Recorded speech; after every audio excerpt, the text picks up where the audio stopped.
Yeah. So thank you very much. Good morning, everybody. Good morning from Bolivia. Good afternoon, good evening to those who are connected around the world. So this is a call organized by the CBD Alliance, which is not an NGO, but is rather a space for civil society. Our mission is to enable and enhance the participation of civil society who wants to get involved in the Convention of Biological Diversity. Of course, our focus is rather on those organizations that are more grassroots, rather smaller, although it's a hard definition to make. But of course, we understand that there are organizations that require more of our help. The good thing is that to this call, we have more than 100 people registered for this call. So that means that there is a big interest in hearing from Basile and Francis, who are the co-chairs of the open-ended working group on post-2020. We all know that due to the pandemic, the current crisis, everything has changed around the globe, and of course also the plans within the CBD process of adopting a new global framework, post-2020 framework for biodiversity. So, well, we're here in Gadir, coordinator of the CBD Alliance from Bolivia, and Nele, who is part of the board of the CBD Alliance, is connected in Belgium. With no more delays, I just welcome Basile from Montreal, who will have a update on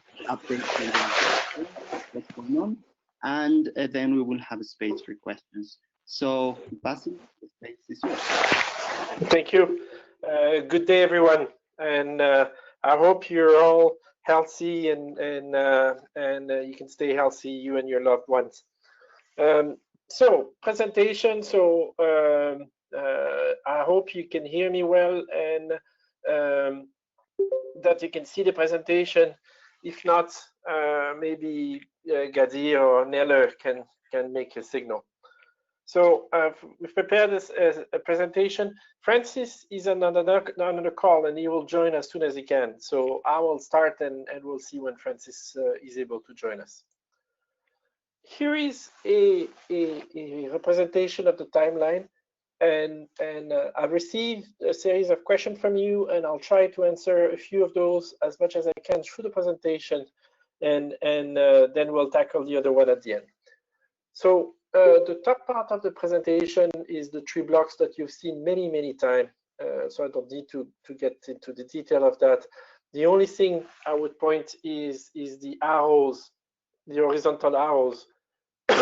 Basically, one of the important points is that we're not anymore in the preparation. We're now in the phase of formal negotiation, and that means that the mandate we got is that the way we're working in terms of drafting the documents is we're receiving input directly from the parties or from SBSTTA and SBI. We're not in a position to change the framework based on input from coming from other sources. Yet, obviously, a group like yours can influence and participate in discussion. But as you've seen in Rome, that input should come from parties. So we had the meeting in February in Rome, and then after that, you see that the dates are in white and not in black, and that means that those are only my best guess. Dates for SBSTTA and SBI come from the bureau. We're involved in those discussions. We're having monthly meeting to review where we are, and for example, on SBSTTA and SBI, you know that the official date as posted on the website is mid-August. Frankly, my best guess is that it is not going to happen. I think it's going to happen toward the second half of October, but that's my estimate.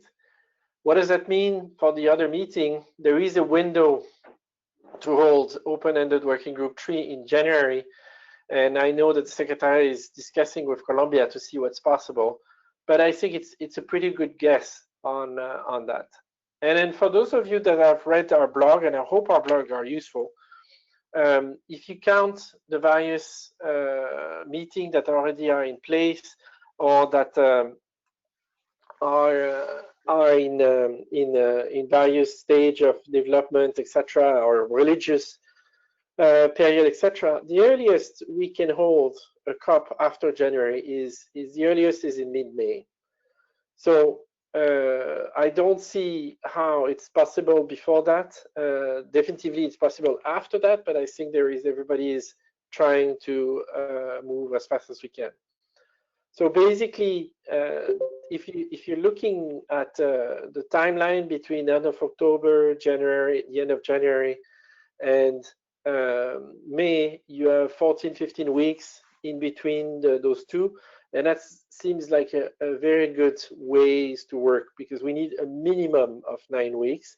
And a minimum of 9 weeks is really working very, very fast with publishing the draft in 2 weeks, basically editing the draft in 2 weeks and then 1 week for translation. So having a little bit more time is allowing for more review, but also better drafting. You see below, there is at the bottom of the screen those very narrow pointed arrow about thematic consultation. A lot of those are great because they're done, but there is still 2 that are not completed, maybe 3 with ABS. The thematic work on synergies is ongoing, and there is some work being done online, and there is an expectation that there would be a face-to-face meeting ahead of SBSTTA. So that's being discussed. The thematic on sustainable use will be 100% online, and there is a good process. We're quite happy about that. So we're going to see that. So that's for the overall schedule. Now the next slide will zoom in on a specific period on what is happening between now and SBSTTA SBI.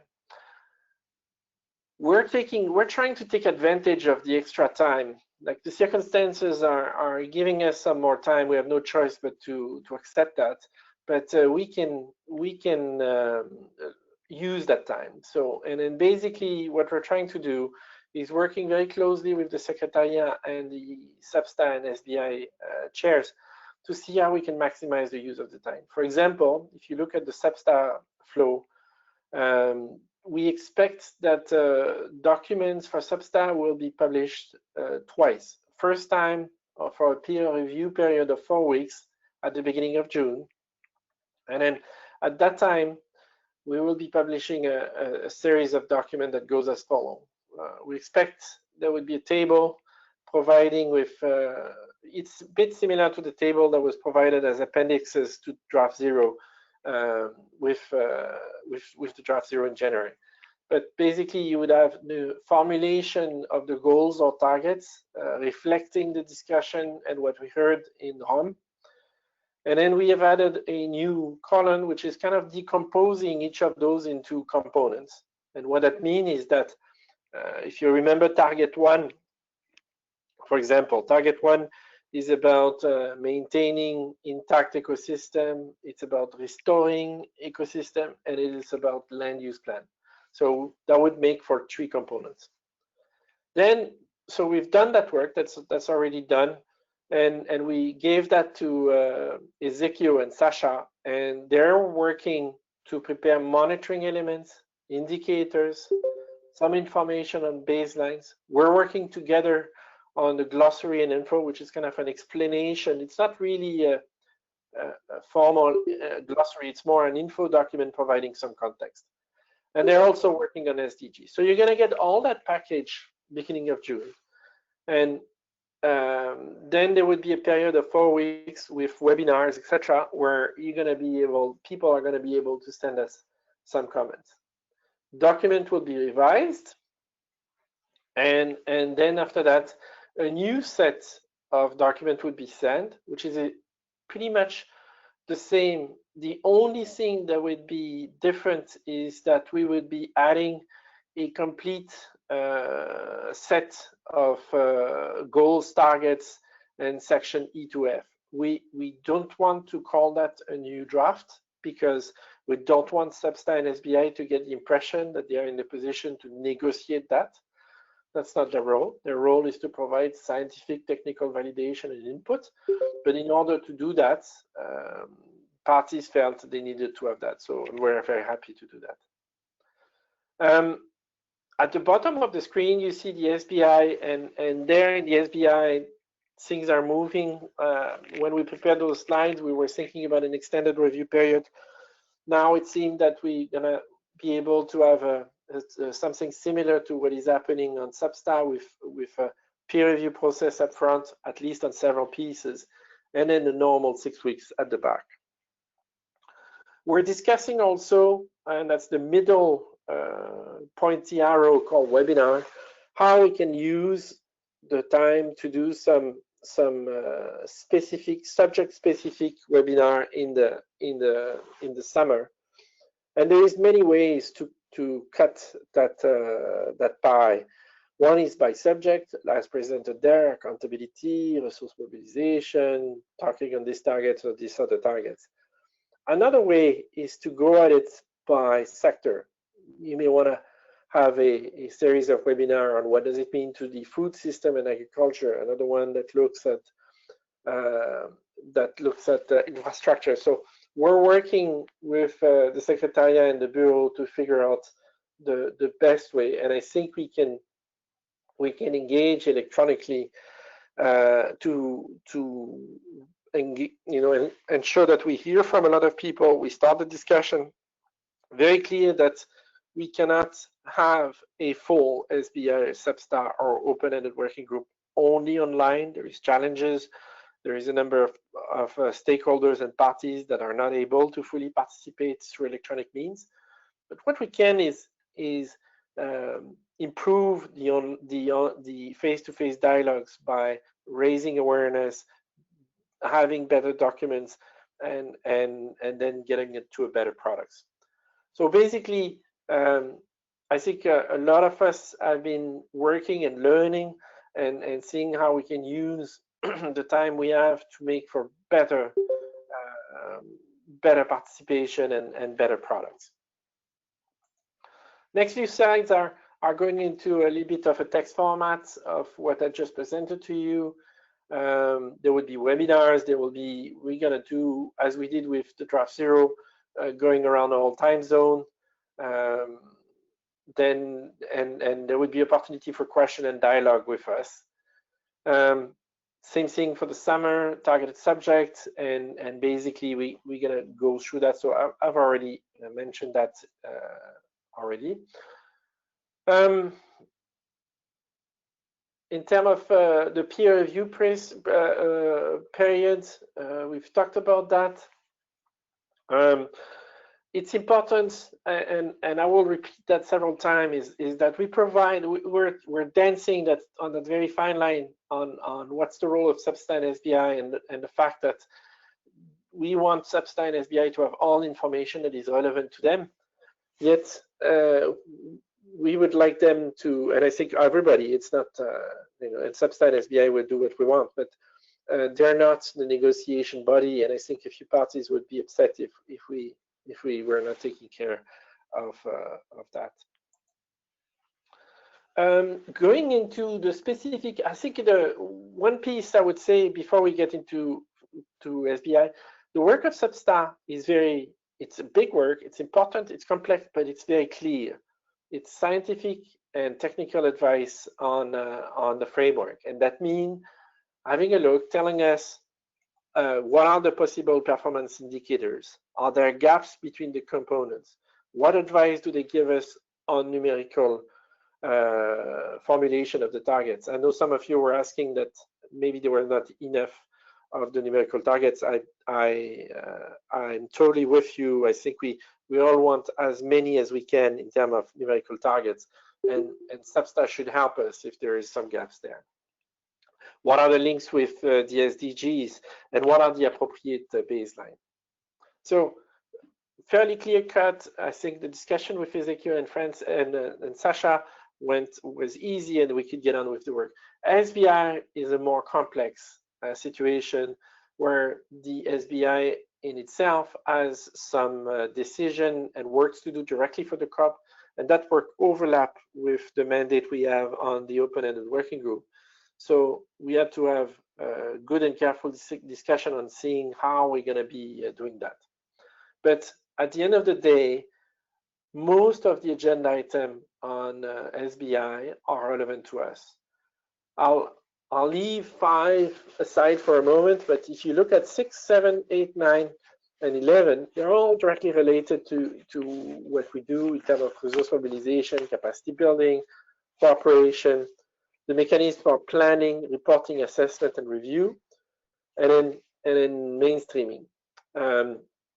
5 is a bit of a catch-up item that incorporates a lot of other items that are not directly related to requests coming from the COP to SBI. So you have biosafety, access, and benefit sharing in that one. So we're working closely with Charlotta and Jyoti in this, and we're looking forward to see the document on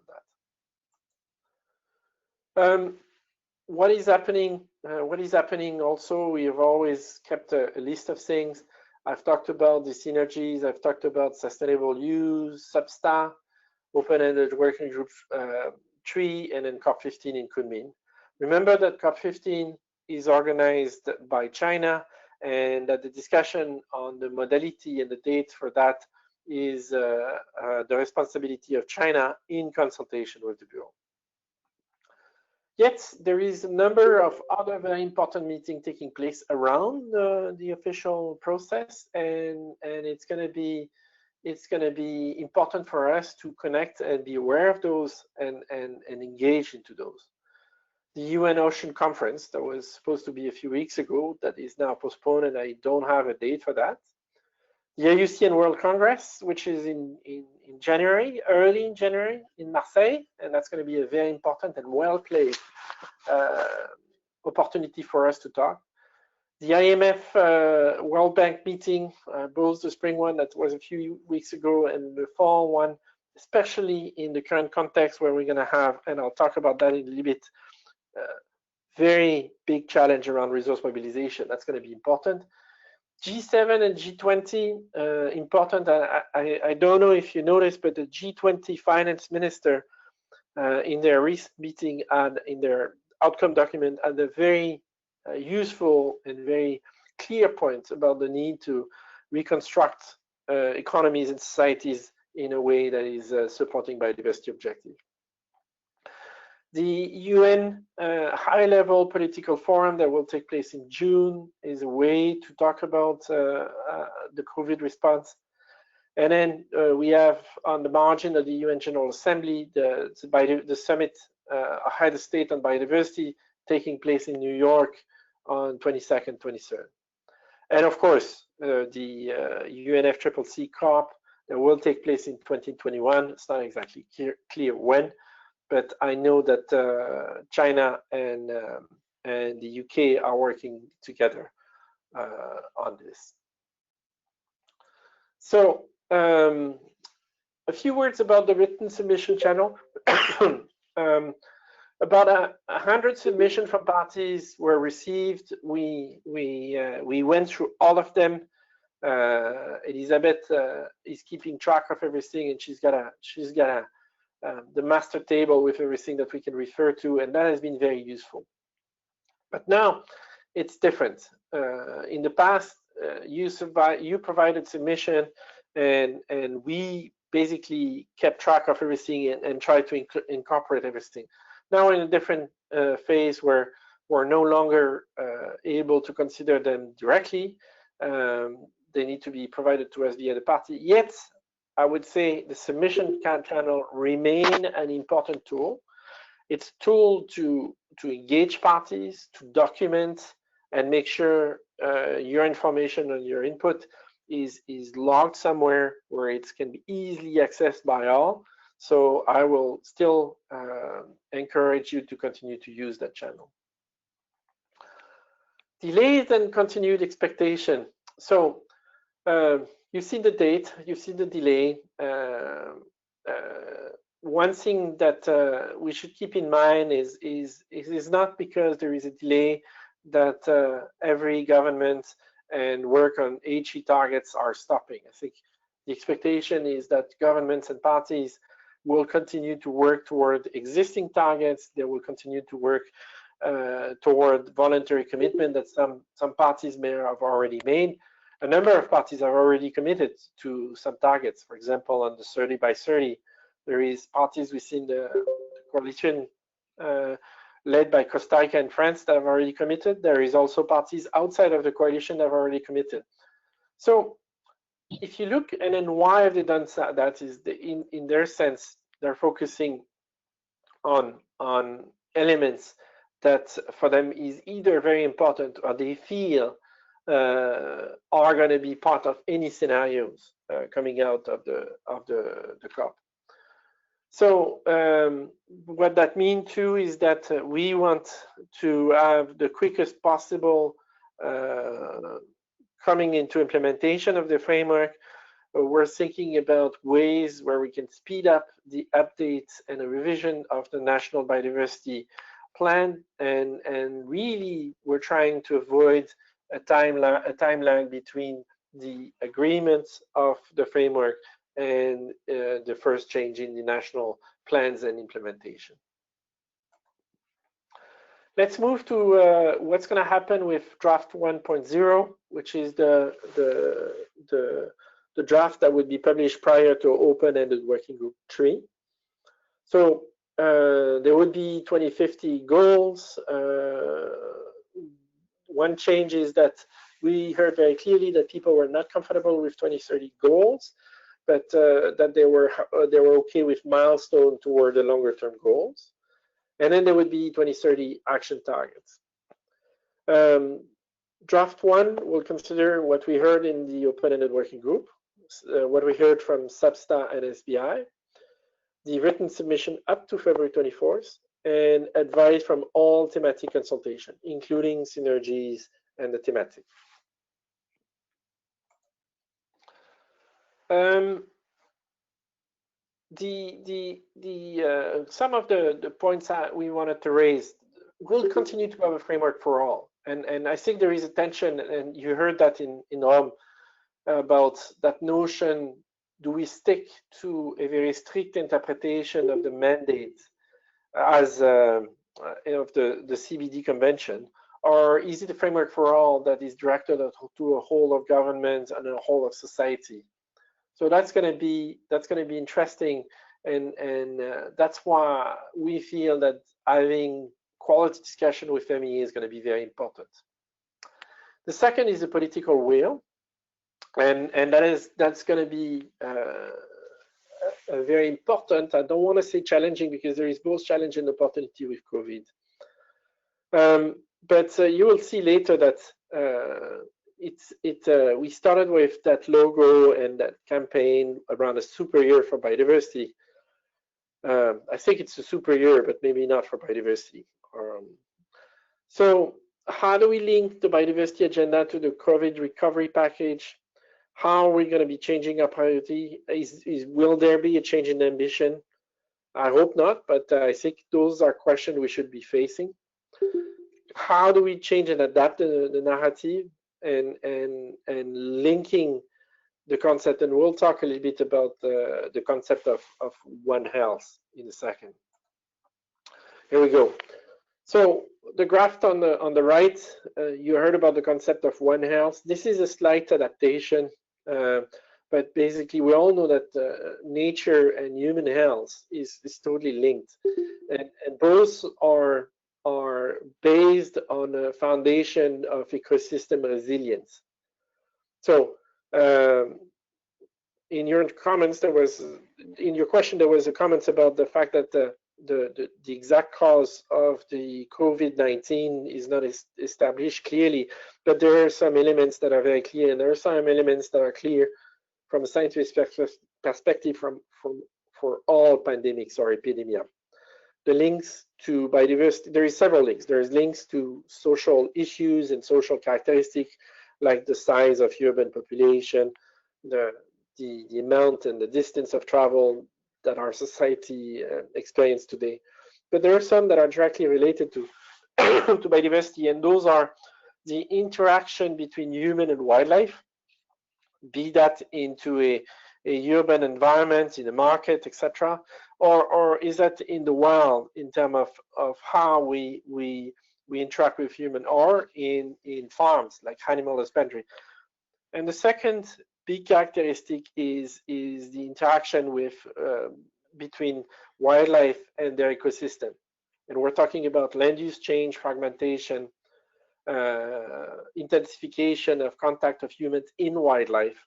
And that is both as a direct contact of human and wildlife, but also the health and resilience of wildlife. Lots of scientific work on how a pathogen can be shed from one species to the other, and the importance of stress and health of one species in its capacity to shed that to another one. So looking forward to get the final word from eBest, but in our views, there is no question that there is a link.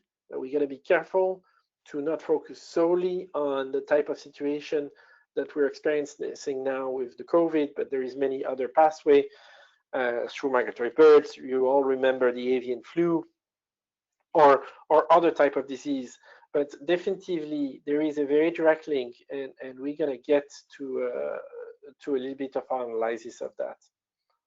Here we are. So if I apologize for using a very business-like SWOT analysis, but I think it was quite useful there.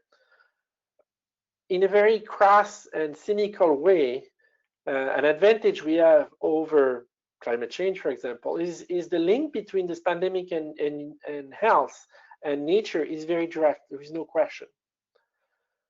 One weakness we have is that our plan is not done yet. We were planning to do it for this fall. It's now going to be in 2021.